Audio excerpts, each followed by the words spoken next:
Welcome everyone back to Fourth and Long. Today I have an absolutely amazing guest that we've been able to get on the show. It is Joey Rodriguez, head boxing coach of the illustrious Team Alpha Male. Joey, thank you so much for being here today and joining us on our show.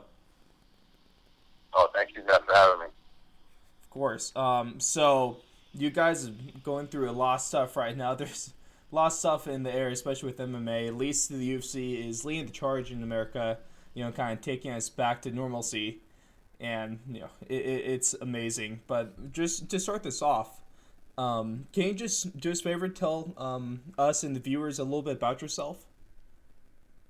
My name is Joey Rodriguez. Like I said, I'm the head boxing coach at Team Alpha Male. I've been with Team Alpha Male since I believe around 2014, 2015, and yeah, that's who I am. All right. And so, you're obviously you're a boxing coach, so you come from mainly a boxing background. And so, what Yes. initially got you into the sport of boxing? I come from a baseball family, really. So my entire family was, played baseball. My grandfather and all my uncles, and I just always had a fascination for it. I think what really got me in there, I know when I was younger, I remember I really wanted to learn how to throw a left hook. I was like, damn, that's how are you guys doing that? I can throw a punch with my right hand, but how the hell are you guys, get so much power with that hand? So I remember I Mm-hmm. really wanted to learn how to throw a hook, but at the time I didn't know how to even get into boxing. I didn't know where the community was. I was just strictly baseball. I remember I was 15 years old, and one of the kids, a good friend of mine that I played ball with for a number of years, Mm-hmm. his dad was a police officer, and he Okay. he heard me talking about I want to get into the gym. I don't know where to go, and he's like, "You want to box?" And I was like, "Yeah." It was summertime. "You want to box?" I go, "Yeah." He goes, "I'll take you to go box." So all right. The very next day, he took me to the Sacramento Powell, the Police Athletic League, and he signed me up, and that was it. From there, I fell in love with it. That's awesome. So you really kind of went against the grain of what the rest of your siblings did, huh? Yeah, but I actually have an uncle who at the time, well, when I was younger, when we were really small, who trained professional fighters and had a lot of success doing. He Mm-hmm. was in Sacramento, but he was on the other side of town, and like I said, I was like 5, 6 years old at the time. Mm-hmm. But yeah. So then everyone else was baseball, but I just always loved it, man. And boxing, I met a lot of amazing people with boxing too, and that's Mm-hmm. what helped get me to where I'm at now. That's awesome. So that got you into it, but what has kept you in around the sport of boxing? I've always loved it. I'm a fan of it. Mm-hmm. That's number one. I'm a fan, and that's it. I mean, I'm lucky to get to do the things that I do, but I really enjoy it. All I do is watch fights, like as far as I can remember. Always watching boxing, walking around the house, shadow boxing, and just, I just love it. And that's the only thing I Mm-hmm. can, the only way I can explain it. So real quick with that, who was your favorite boxer growing up? Then I have to know. you know, in my era, there was a lot of them. I'll say for sure the greatest one out of Sacramento was Diego Corrales, who's a good Mm. friend of mine. He was one of the best. Mm-hmm. And as far as my favorite, like I didn't really have a favorite. There were so many in Yeah. my era. Right. There was Oscar De La Hoya, Fernando Vargas, Trinidad. I Sugar Ray Leonard. I watched Ham Hearns. I mean, all of them. Countless. It's a phenomenal time to be, growing up and watching these guys. One of the best eras that boxing has ever seen, probably, possibly will ever see. Oh yeah, I'm lucky. For sure. So, how did you, after you started doing it yourself and boxing and stuff like that, kind of how did that end up translating to MMA? You know, the way I got into the first gym I started, there was a small gym in Sacramento, and my younger brother, decided he wanted to start training. And this was, I mean, back when I was still training boxers only. I didn't know nothing about MMA. This was early. We didn't know nothing. The sport there was no amateurs at the time. So my Can we brother get wanted to train like a for year MMA. around you're talking about for reference? This had to be um, probably 2000, maybe 99, somewhere around there. Mm. I can't remember. Is a Back then, I mean, yeah. the infancy Yeah, of so that sport. yeah. Um, so yeah, that first started with him, but then it was just strictly boxing, still boxing. MMA was like there was no amateur at the time, and I wasn't really in that community yet. Mm-hmm. And I had actually taken a break. I was working with the gym, and I had actually taken a break for a good, probably about over a year. I had an injury on my left shoulder that I'm still dealing with now. And at the time, it got so painful. I mean, it was 24/7. I was in pain, and I couldn't even hold my kid or pick up a bottle of water. So I had to tell the guys, man, I'm out. I can't do this. I can't hold mitts. I'm not gonna. I gotta stop. Like I had to take a break. Mm-hmm. And it was a good, little over a year. And then one of the fighters I used to train with, a local fighter, Mike Sims, he called me up. Was like, hey, Big E's got a fight coming up, and he's looking for, he needs someone to help him out. And I told him, that I saw what you did with my guy, and that you could help him. I could help him if you want to do it. And I was like, my arm's been messed up. I mean, if it can hold up, then I'll help him. He's my friend. And then at the time, he was training over at Uriah's gym downtown on I Street. He was in West Sac. And so I would meet him there, and we'd use the gym there. Uriah was real cool and let everyone, let us use it there. And then Freddie came up to me. He saw me working with the heavyweight Freddie at the time. He came up to me and was like, I know I see what you're doing. I like your work. I was wondering if you would be interested in helping, MMA fighters or help me out. And he was the first one I worked with, and he liked it apparently, and he told everyone, and then it just kind of took off from there. I started working with everyone, and here we go. That's really cool. That's a cool kind of story that got you into that. So what was it like transitioning from going to like just using the gym, but to not only being a coach, but now being a vital member of that Team Alpha Male coaching staff? Oh, it's been great, man. I'm lucky. I really every day I just realize when I wake up every morning how lucky I am to be able to do what I do with the people that I'm doing it with. Like I'm just a small part of this. I get to work with these guys once individually. We set our times up, and we got our own schedule going to have me do what I do. But I wouldn't be able to do this at all if it wasn't for the other coaches, Danny, Chris, Uriah, Malak. Those guys are the ones that are doing like it's MMA, and like it takes everybody, so they're doing all everything else. There's so much more to it. I'm just doing one small piece. Mm-hmm. So to be able to do that, man, I'm just lucky, and especially with the people I'm doing it with. Love that. For sure. So we all know, like the MMA and boxing world, the wins and losses of MMA and boxing is kind of a big thing, and everyone wants to win, and that's a big aspect. But also another big aspect of the MMA world is traveling state to state, different countries. What is that like in the MMA and boxing world, having to travel as a trainer? It's it's pretty cool, man. Like I said, I'm lucky as hell. I get to call this my job because of this. I've got stamps in my passport. And I'm not coming out of the pocket for that. Like this is I'm one of the luckiest guys in the world, man. I get to do a lot of cool shit. I mean, yeah, we work hard, but it doesn't even feel like work when it's really what I love to do. I'm a fan of it. So being able to travel, like I saw a lot of cool stuff, man. It's been, like I'm lucky. That's it. So with that travel, what's your favorite either location or venue that you've been able to travel to? That I've been able to travel to, or just favorite venue in general. Let's get both. Like I said, I got to go all over. I remember one of my favorite trips, and I was telling Josh this the other day was when we went to Poland. And that was like it was one of the coolest trips. It was the first time he initially was a featherweight when he turned pro, but he was just doing whatever he could to get into the UFC. And so he was taking fights at lightweight, moving up in weight and taking whatever they told us to do, we would do it and pass that test until he can get in. So when he took the fight, his first fight in the UFC was at lightweight on 4 days' notice. That was just to get him in there, and I knew, there was going to be like my plan was going back to featherweight, but obviously he wanted to fight a couple more times, and we got back down. But that was his first time coming down to featherweight where he's supposed to be. And I remember when we landed, this guy had 20 pounds to lose when we landed. I was like, holy shit, this is going to be a mess.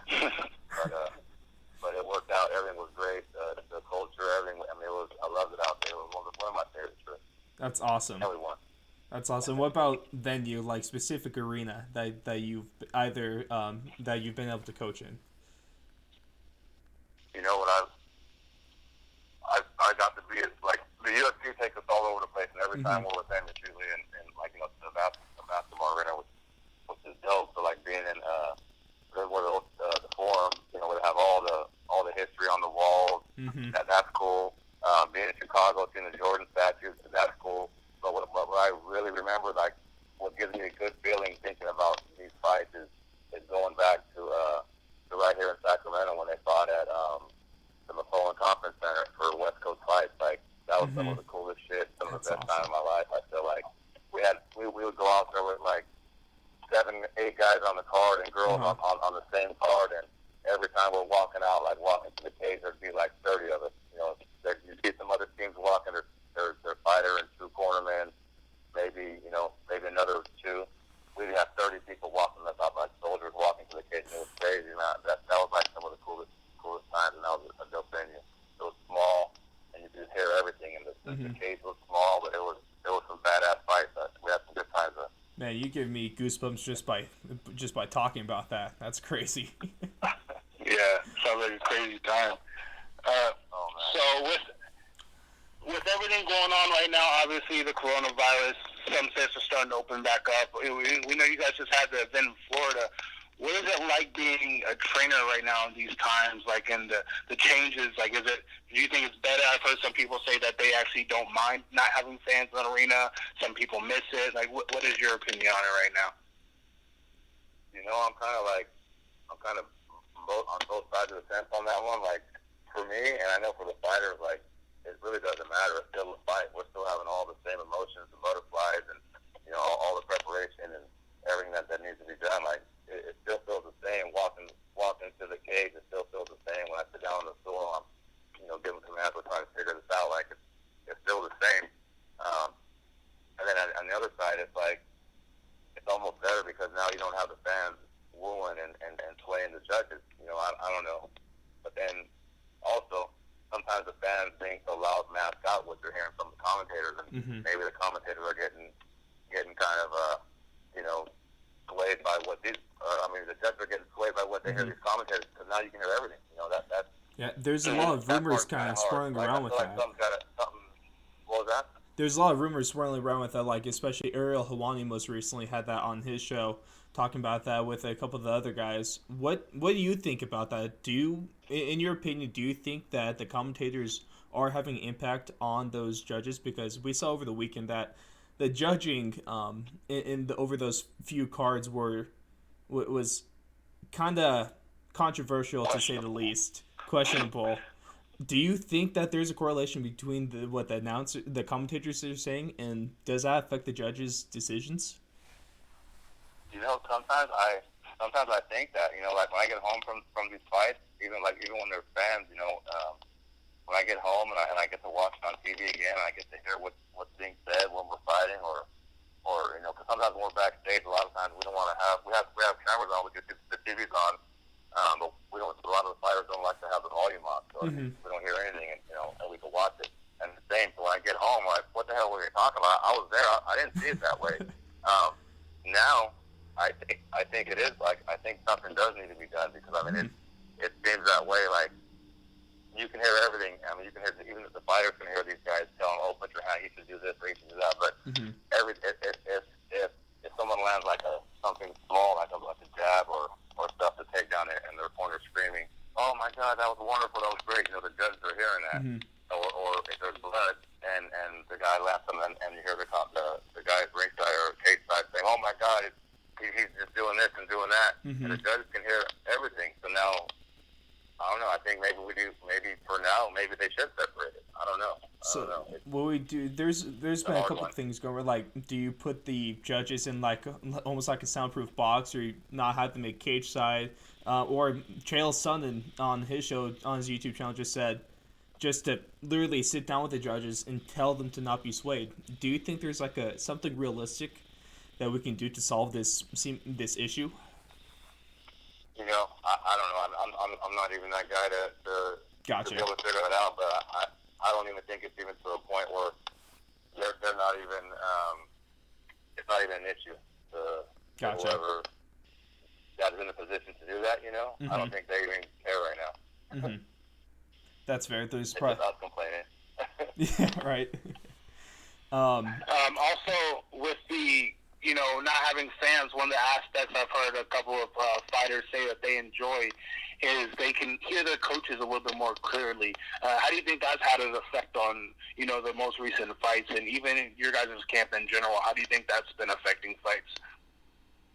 Yeah, you can hear it. You can hear everything, but I think also before you even get out there to that fight, the only time you can't hear anything is when like something crazy happens. Then the crowd erupts and they can't hear shit. They're not gonna do something. I can't hear the guy next to me. It's still thick in there. But during the fight, it all comes from the training. You build that in the training. That trust and that rapport is built in training. Your fighter has to learn your cues and know what the hell you're talking about. You have to train that way. You can't just go out there. You can't just show up the day of the fight and scream a bunch of shit out and expect them to listen to your commands and do what you say. Like all that has to be done in the training. And as far as listening to you, that has to be done in training too. If you can't hear them at the gym when there's hardly anyone around, you're not gonna hear shit when you're out there in front of thousands of people. So you can hear it before. I mean, like I said, it comes in the training. You got to have that before you even go out there.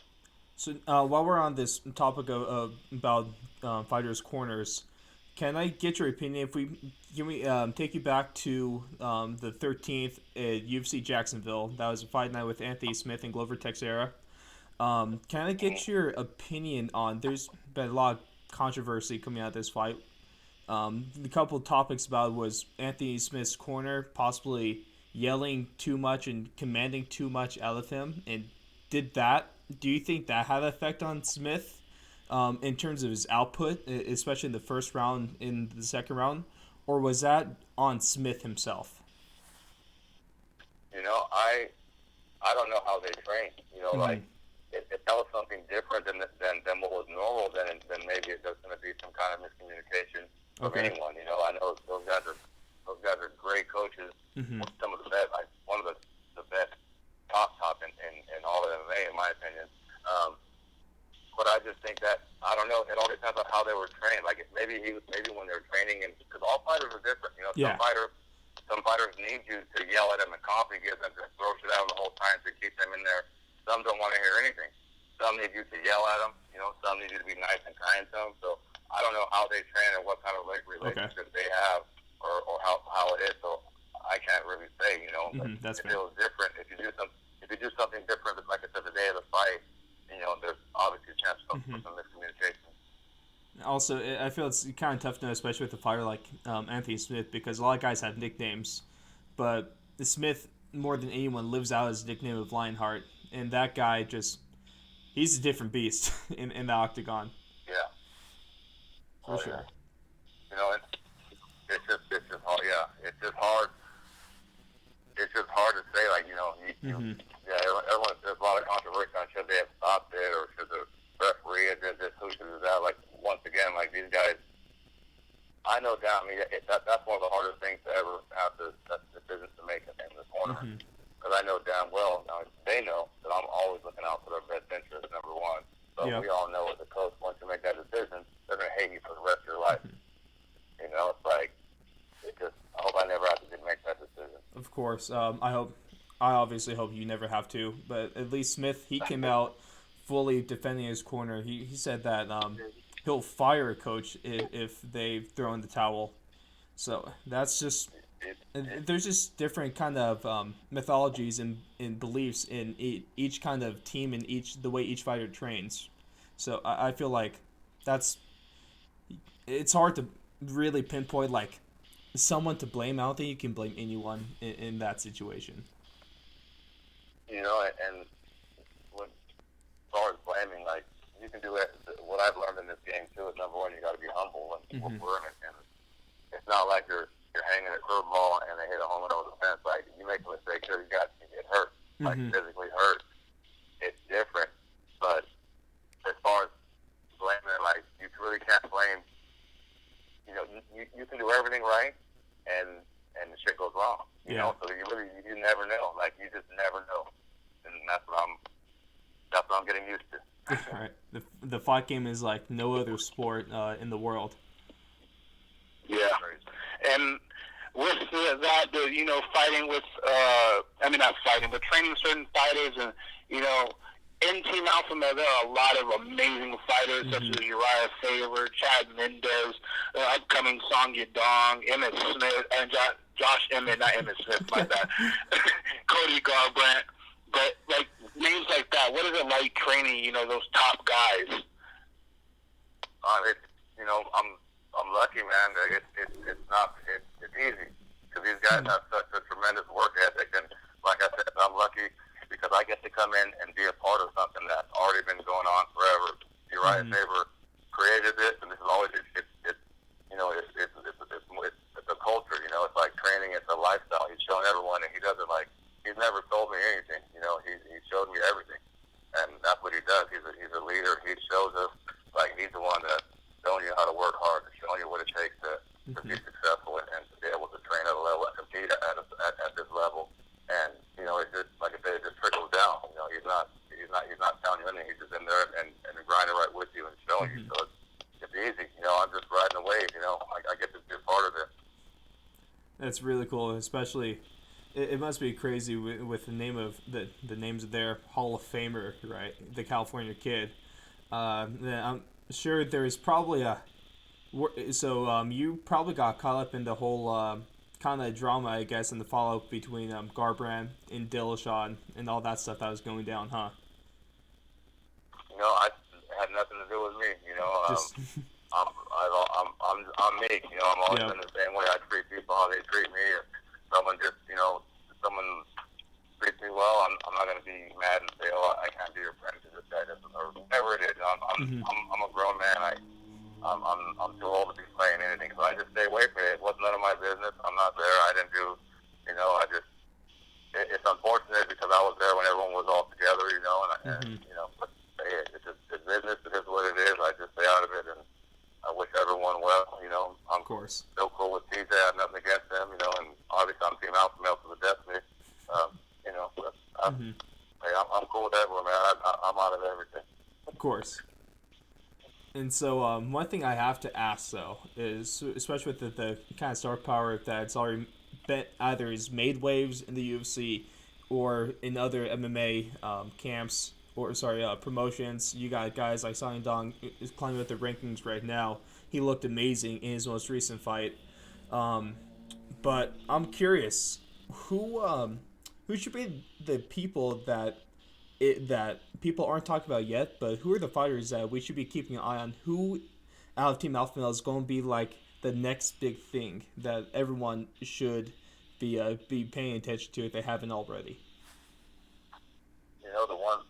The number one, you named some names out there, but the number one that everyone's been sleeping on forever is Emmett. Josh Emmett. I think people in his own city don't really give him enough credit to what they have there, but I think Emmett's the first one.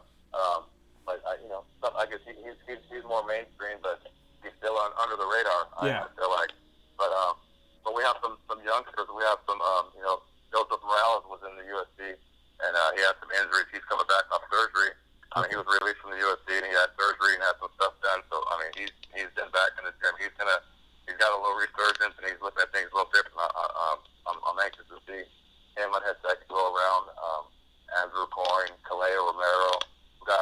There's a bunch of them in there. I can't name them all right now. There's so many. I'm bad, but those three come to mind off the top. Gotcha, man. It's the Team Alpha Male has been rolling for a while, and sounds like you guys have a very bright future still ahead of you. Oh yeah, for sure. Uriah put this thing in place, man. It's always been him. He's the one that put us in place, and he's on top. He's showing to everyone, and he's the one that created this, and it's like his factory. He's right. The system. You're gonna do well. It's where it's just constant production out of you guys. That's what makes Team Alpha Male one of the premier fight camps in the world. It's remarkable what you guys are able to do there, manufacture all these big time fighters, either making splash in the UFC or other promotions around the world. Yeah, Uriah created it a long time ago, and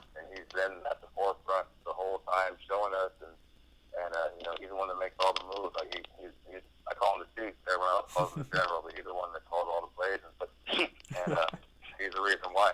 I can't thank him enough. It's phenomenal. And as a coach of boxing coach of a lot of these top talented stars fighters at Team Alpha Male, do you have a message for young up and coming fighters? What they should do, or how they should have their head on to get into this business and be a top guy.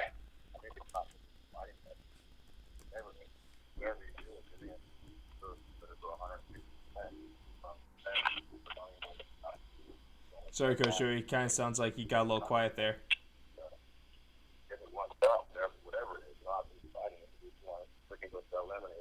Mm-hmm.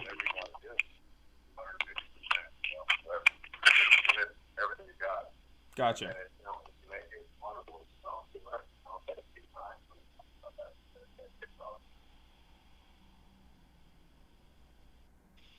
All right. Well, Coach Joey, I'm going to wind this thing down. Once again, I just want to reiterate, we really appreciate you coming on, spreading your story, your knowledge, and your your just love for the sport of fighting.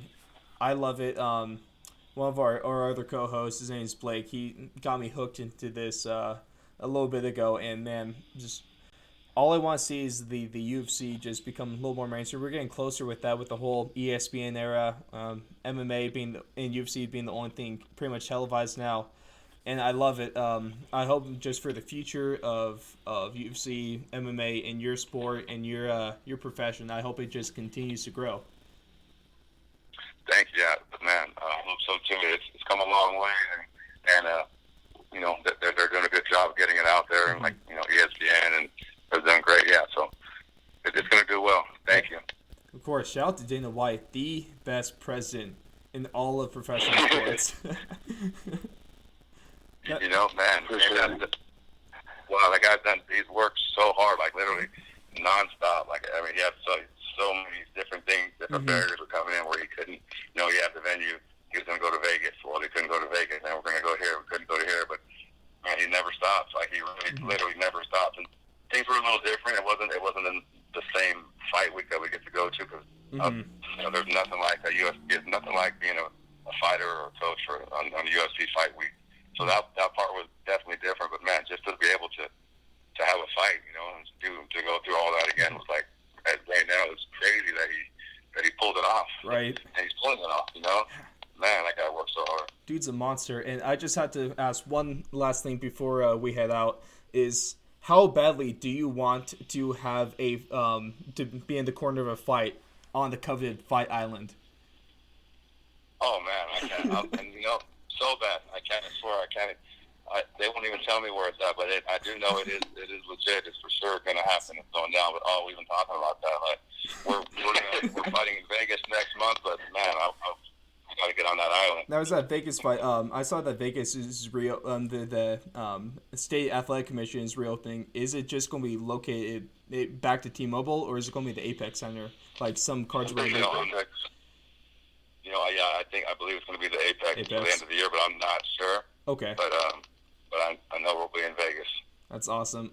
Man, Dana White's doing crazy things. I need Fight Island in my life. I need to see something on there. I want to see a cage on the beach. Oh man, that's really what's going to happen. So I can't wait. Oh, so. Are we going added to if we really want to go into the Mortal Kombat? We're going to have a moat of sharks around the octagon. Loser gets fed to the sharks. Dana, trust me, it's not going to be. There's going to be something going on there. Trust me, Dana. It's not going to be normal. Right. There's no way we're going to an island and it's going to be just basic. There's no way. No way. Dana's going to do something. If there's something that Dana isn't, it's not normal. No, yeah, he's definitely not.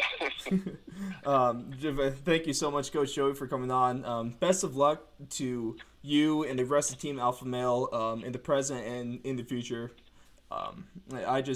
Great things come out of that camp, and we hope to see more, especially with the local Sacramento vibe too. You always got to support the hometown.